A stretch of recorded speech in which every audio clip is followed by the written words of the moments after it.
ఉమ్మడి మెదక్ జిల్లాలో జోరువాన బీభత్సం సృష్టించింది. వరద అనంతర పరిస్థితులపై మా ప్రతినిధి రామకృష్ణ ప్రత్యక్ష ప్రసారం ద్వారా అందిస్తారు.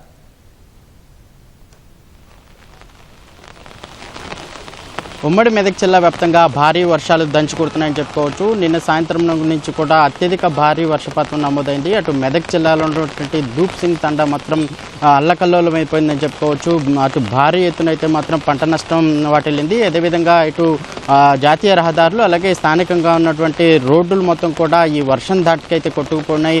పలు లోతట్టు ప్రాంతాల్లో మొత్తం జలమయమైన పరిస్థితి. ప్రధానంగా రామాయంపేటలో అత్యధికంగా భారీ వర్షపాతం నమోదైన నేపథ్యంలోనే మొత్తం కూడా ఈ పరివాహక ప్రాంతం మొత్తం కూడా నీట మునిగిందని చెప్పుకోవచ్చు. నీట మునిగిన నేపథ్యంలోనే ఈ ఇళ్లలో చిక్కుకున్నటువంటి పరిసర ప్రాంతంలో మొత్తం కూడా సహాయక చర్యలు అయితే కొనసాగుతూ ఉన్నాయి. ఇటు రామాయంపేటలో సెల్లార్లలోకి అయితే నీరు చేరడంతోనే ఉదయం నుంచి కూడా మోటార్ల ద్వారా నీటిని అయితే ఎత్తి బయటకు పోస్తున్న పరిస్థితి అయితే కనపడతా ఉంది. ప్రధానంగా అటు సిద్దిపేట జిల్లాలో మిరిదొడ్డ అలాగే గజ్వేల్ పరిసర ప్రాంతాల్లో మొత్తం కూడా నీట మునిగాయి. పలు కాలనీలన్నీ నీట మునిగిన పరిస్థితి అయితే ఉంది. ప్రధానంగా గజ్వేల్ ప్రజ్ఞాపూర్ గజ్వేల్ రహదారి ఏదైతే ఉందో అక్కడ నీరు చేరుకోవడంతో రాకపోకలు అయితే నిలిచిపోయాయి. అదేవిధంగా అక్కడ స్థానికంగా ఉన్నటువంటి పెట్రోల్ బంకు మొత్తం కూడా నీరు చేరుకోవడంతో మొత్తం జలమయమైన పరిస్థితి కనపడతా ఉంది. ప్రస్తుతం అయితే నేను మెదక్ జిల్లాలో ఉన్నాను. మెదక్ జిల్లాలో ఉదయం నుంచి కూడా ఎడతెరిపి లేకుండా వర్షం అయితే మళ్ళీ ప్రారంభమైంది. వరద నీటితో మొత్తం కూడా ఈ వాగులు వంకలంతే పూర్తి స్థాయిలో నిండిపోయాయి, నిండుకుండను తలపిస్తూ ఉన్నాయి. అదేవిధంగా అటు సింగూరు ప్రాజెక్టు సంగారెడ్డి జిల్లాలో ఉంది. దాంట్లో కూడా భారీ ఎత్తున వరద నీరు చేరుతూ ఉంది. అక్కడి నుంచి నీటిని అయితే మాత్రం గేట్లన్నీ విడుదల చేసి దిగువకు విడుదల చేస్తున్నారు. ఆ క్రమంలోనే ఇక్కడ ఏడుపాయల వరకు కూడా ఆ నీరు చేరుతుంది. ఏడుపాయలు వనమాతాదేవి దుర్గా గుడి మొత్తం కూడా నీట మునిగిపోయింది. గర్భగుడిలో దాకా నీరు చేరుకుంది. ఈ క్రమంలోనే ఆ గుడి మొత్తానికి కూడా అటు వెళ్లకుండా బారికేట్లు ఏర్పాటు చేసి ప్రొటెక్షన్ అయితే ఏర్పాటు చేశారు. ఇప్పటికే మంత్రులు కావచ్చు అలాగే వివిధ పార్టీ నాయకులు కావచ్చు ఈ మెదక్ జిల్లా పరిసర ప్రాంతాన్ని మొత్తం కూడా తిరిగి వరద ప్రభావిత ప్రాంతాలు ఏ మేరకు నష్టం వాటిల్లిందనే నేపథ్యంలోనే ఎంత పరిశీలనకి వచ్చారు.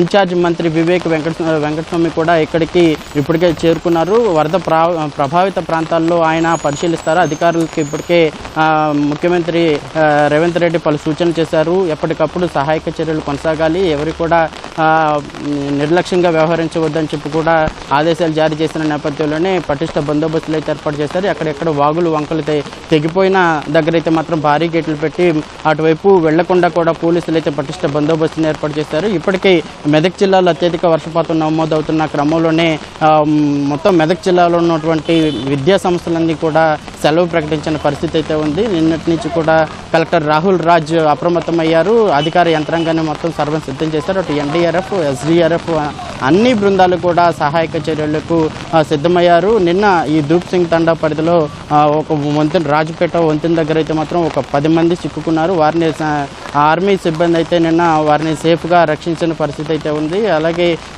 నాగుపల్లి వద్ద ఉధృతంగా వాగులైతే పొంగి పొర్లుతున్న పరిస్థితి అయితే కనపడుతూ ఉంది. మొత్తంగా ఉమ్మడి మెదక్ జిల్లా వ్యాప్తంగా భారీ వర్షాలు కురుస్తుండటంతోనే అధికార యంత్రాంగం మొత్తం కూడా అప్రమత్తమైంది.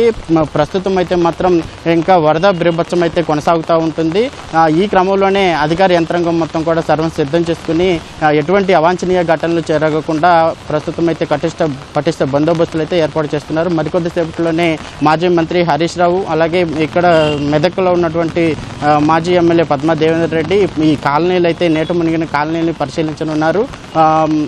ఇంతకుముందే ఇన్ఛార్జ్ మంత్రి వివేక్ వెంకటస్వామి కూడా జిల్లా అధికారులతో సమీక్ష నిర్వహించారు. ఎక్కడెక్కడ ఏ మేరకు పంట నష్టం జరిగింది, ప్రాణ నష్టం ఏమైనా జరిగిందా అనే అంశాలను కూడా పరిగణలోకి తీసుకుని దానికి అనుగుణంగా సహాయక చర్యలు కొనసాగుతున్నాయి. కెమెరామెన్ మొహమ్మద్ షాతో రామకృష్ణ, ఈటీవీ న్యూస్, మెదక్ నుంచి.